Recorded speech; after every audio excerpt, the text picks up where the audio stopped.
নিজের হাতে লইয়া খাবেন, 14 বার খাবেন, এক টুকরা মাংস আর ভাত মাত্র 100 টাকা। এভাবেই পাবলিসিটি করে ভাত বিক্রি করেন মিজান, যার বাড়ি কুমিল্লায়।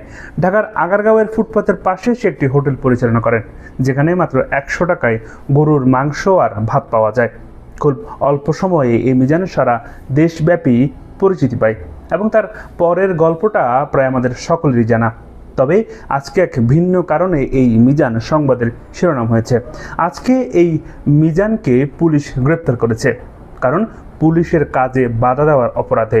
জানা যায় এই মিজানের ফুটপাতের দোকানে অবৈধ বিদ্যুতের লাইন সংযোগ নেওয়া ছিল, যেটা বন্ধ করার উদ্দেশ্যে নির্বাহী ম্যাজিস্ট্রেট সেখানে যায় এবং সেখানে দায়িত্বরত পুলিশের গায়ে হাত তোলে এই মিজান। পরবর্তীতে পুলিশও তাকে ধরে নিয়ে থানায় আটক করে। এরপর পুলিশের কাজে বাধা দেওয়ার অপরাধে তাকে জেল হাজতে প্রেরণ করা হয়। এই মিজান অত্যন্ত পরিশ্রম করে আজকের এই স্থানে এসেছে।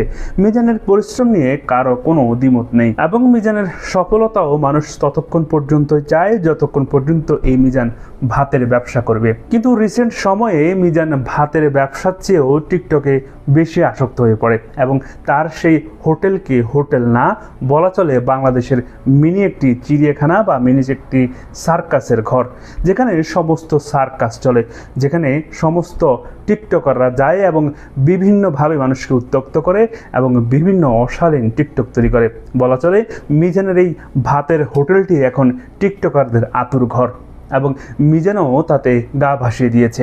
কয়েকদিন পরপরেই বিভিন্ন ভিডিওতে দেখা যায় মিজান কাউকে আঘাত করছে, কেউ মিজানকে আঘাত করছে, কেউ মিজানের বাতিল ফেলে দিচ্ছে, কেউ আবার উঠিয়ে নিচ্ছে, কেউ আবার 200 জন, 100 জন, 50 জন, 20 জন মানুষের খাবার স্পন্সর করছে, সেই বিনিময়ে তাকে প্রমোট করছে এই ভাইরাল মিজান।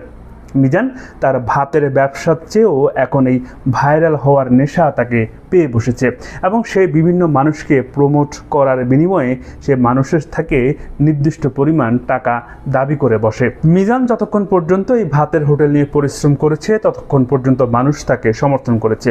যতক্ষণ পর্যন্ত এটা গরিবের জন্য বুফে ছিল, সাধারণ মানুষ 100 টাকায় খাবার খেতে পেরেছে, ততক্ষণ পর্যন্ত মানুষ মিজানের প্রশংসা করেছে।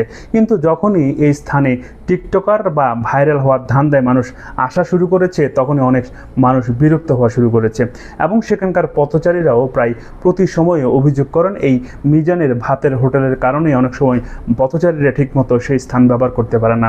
অনেক সময় সেখানে হট্টগোল লেগেই থাকে। অনেক সময় কন্টেন্ট ক্রিয়েটররা সেখানে গিয়ে ভিডিও বানানোর চেষ্টা করে এবং সেখানে একটা বিশৃঙ্খল পরিস্থিতি সৃষ্টি হয়। তবে সেই বিশৃঙ্খলাগুলোকে এতদিন টলারেট করেছে আইনশৃঙ্খলা বাহিনী, যদিও আজকে সেই বিশৃঙ্খলার জেরে তাকে কিন্তু ধরা হয়নি। তাকে ধরা হয়েছে পুলিশের কাজে বাধা দেওয়ার অভিযোগে এবং স্পষ্ট ভিডিওতে দেখা যাচ্ছে সেই পুলিশের গায়ে পানি ছুঁড়ে মারে, যার ফলে পুলিশও পাল্টা প্রতিরোধে তাকে আঘাত করে এবং তাকে থানায় নিয়ে যায়।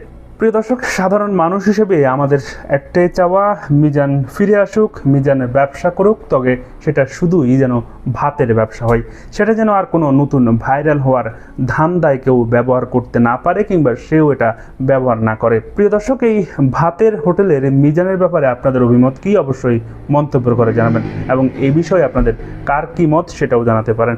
এতক্ষণ আপনাদের সাথে ছিলাম আমি মহিউদ্দিন রবিন। আশা করি সবসময় আমাদের পাশেই থাকবেন।